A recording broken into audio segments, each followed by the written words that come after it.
जय हिंद साथियों। तो आज की इस लेक्चर में हम जानेंगे वृत्त के क्षेत्रफल के बारे में, वृत्त की परिधि के बारे में और इसका प्रूफ भी देखेंगे कि कैसे वृत्त की परिधि क्या होता है और कैसे वृत्त का क्षेत्रफल जो है पाई आर स्क्वायर होता है, उसके लेक्चर के बारे में जानेंगे। तो सबसे पहले ये जानिए, जैसे ये आपका वृत्त है तो यहाँ जो वृत्त बनता कैसे है, जैसे किसी भी आप एक धागा ले लीजिए, जैसे ये मान लीजिए धागा है और एक बिंदु को स्थिर करके दूसरा बिंदु को इस तरीके से आप चलाएंगे तो यह जो आकृति बनेगा इस तरीका से, जो भी आकृति बनेंगे ऐसे करके, यही मेरा क्या है, इसलिए मेरा अंगूठा कांस्टेंट है और ये जो है ये चल रहा है, ये उंगली इस तरीका से चल करके जो है सेम दूरी से जो आकृति बनेगा, जैसे यहाँ से चला ये, यही मेरा क्या है, वृत्त है। और जो फिक्स बिंदु है उसको हम वृत्त का केंद्र बोलते हैं। और ये जो दूरी चल रहा है, ये टोटल दूरी को हम वृत्त की परिधि बोलते हैं। और ये केंद्र से किसी भी परिधि के किसी बिंदु के बीच की दूरी को वृत्त की त्रिज्या कहते हैं, जिसको आर से डिनोट करते हैं। और यह केंद्र से परिधि के बीच की दूरी है, यह केंद्र से परिधि के बीच की दूरी है। और वृत्त से एक रेखा जाएगा जो केंद्र से होते हुए जाएगा, जिसका दोनों बिंदु जो है वृत्त के परिधि पर होंगे, तो वह रेखा को हम वृत्त का व्यास कहेंगे। वृत्त के व्यास को हम डी से डिनोट करेंगे और डी बराबर होगा ये r प्लस आर 2r होगा। ठीक है, तो वृत्त की यहाँ देखा गया ऑब्जर्व करके कि वृत्त की परिधि और वृत्त के व्यास का अनुपात जो है एक कांस्टेंट होता है, उसी कांस्टेंट को जो है पाई बोलते हैं। तो यही वृत्त की परिधि और वृत्त के व्यास के अनुपात को जो हम पाई बोलते हैं, व्यास को हम डी बोलते हैं, डी से डिनोट करते हैं। तो वृत्त की परिधि व्यास डी बराबर क्या आ गया, पाई।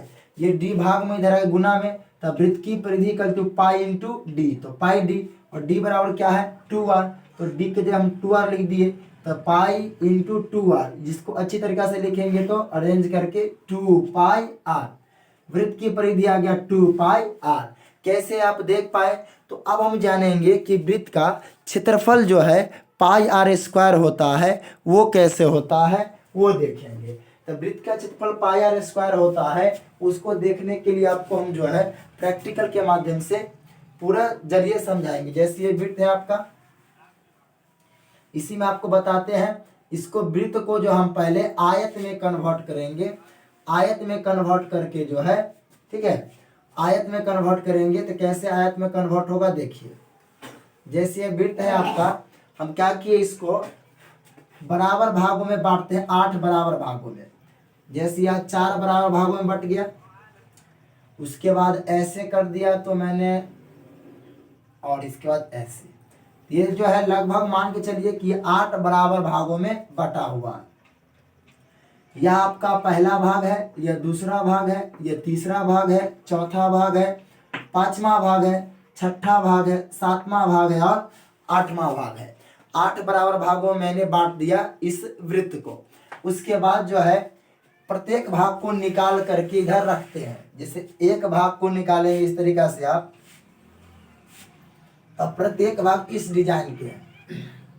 यह भाग क्या है आपका 1, पहला भाग निकाल दिए, और यह जो निकालना है ये सारी दूरी जो है ये त्रिज्या है, यह भी लंबाई क्या है आपका त्रिज्या r है, मतलब ये भी लंबाई आपका r है, ये भी लंबाई क्या है आपका r।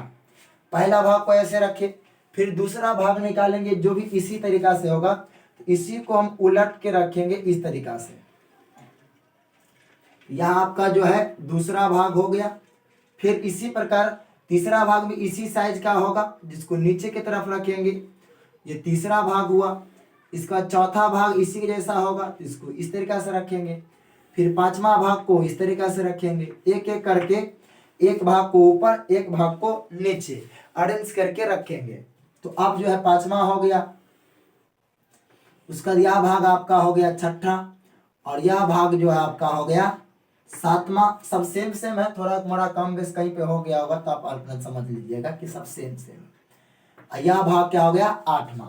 तो 8 भाग देखे तो हुआ क्या कि इसका यह लंबाई, यह लंबाई, यह लंबाई और ये आधा आधा जो है, आधा भाग ऊपर हो गया, ये सब आधा भाग ऊपर चला गया। ये मुड़ा हुआ जो है ये भाग ही तो है ना ऊपर, जितना ये है ये सारे भाग क्या है बराबर, ये सारे भाग की लंबाई क्या है बराबर है, ये सारे भाग की लंबाई क्या है ये बराबर है।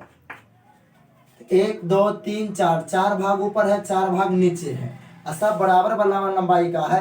तो टोटल लंबाई आपका है 2 पाई आर। आधा भाग कर देंगे तो क्या आ जाएगा पाई आर।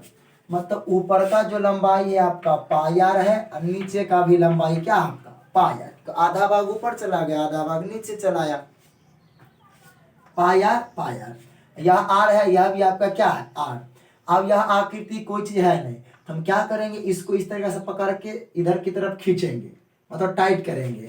इस खींचेंगे तो जैसे ही ऐसे झुका हुआ है सीधा हो जाएगा 90 डिग्री, ऐसे बन जाएगा।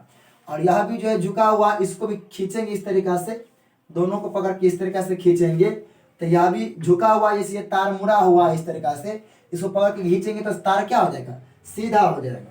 जैसे मान लीजिए ये तार है आपका, इसे भी झुका हुआ है, देख लीजिए ये इस तरीका से झुका हुआ, ऐसे टाइट करके खींचेंगे तो क्या हो गया सीधा हो गया। तो इसी तरीका से जो है आपको सीधा कर देना है।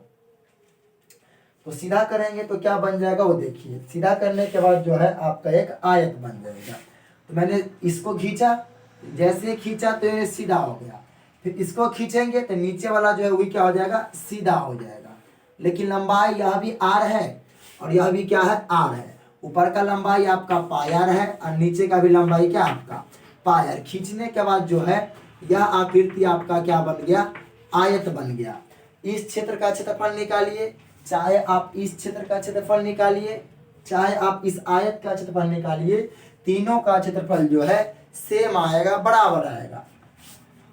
तो वृत्त का क्षेत्रफल कहने का मतलब वृत्त का क्षेत्रफल आप निकालिए, जो वृत्त का जो क्षेत्रफल होगा वह इस आयत के क्षेत्रफल के बराबर होंगे। वृत्त का क्षेत्रफल बराबर क्या हो जाएगा आयत का क्षेत्रफल, क्योंकि यह आकृति यही है, इसको मैंने अलग अलग करके ये आकृति बना दिया और ये आकृति बनाने का इसको जो है रूप बदल के ये आकृति बना दिया। तो आकृति वही है, क्षेत्रफल जो वही होंगे, खाली आकृति का नाम बदल गया है।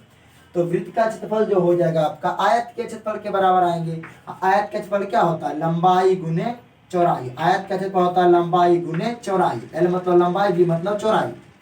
तो लंबाई इसको मान लीजिए पाई आर को, तो लंबाई आपका पाई आर, चौड़ाई ये है आपका आर, तो आर, तो पाई आर इंटू आर, तो क्या आ जाएगा पाई आर स्क्वायर। तो अब यहाँ पे आप समझ गए होंगे कि वृत्त का जो क्षेत्रफल होता है वह क्या होता है पाई आर स्क्वायर। वृत्त का क्षेत्रफल होता है पाई आर स्क्वायर। अब जो है हम जानेंगे कि इस ये तो वृत्त का क्षेत्रफल कैसे हुआ, परिधि कैसे हुआ, मैंने प्रूफ करके आपको समझाया। अब हम जानेंगे कि वृत्त के क्षेत्रफल पे आधारित सवाल को हम डायरेक्ट कैसे बनाएंगे, परिधि पर डायरेक्ट कैसे बनाएंगे, वो अगले लेक्चर में जानेंगे। देखते मात्र सवाल का आंसर क्लिक करेंगे। तो ये पहला लेक्चर है वृत्त के संबंधित क्षेत्रफल, त्रिज्यखंड का, चतुर्थांश का, अर्धवृत्त का, सारे लेक्चर जानेंगे। तो आज के लिए इतना ही रखते हैं, फिर मिलेंगे आपसे नेक्स्ट वीडियो में। तब तक के लिए ओके बाय, जय हिंद।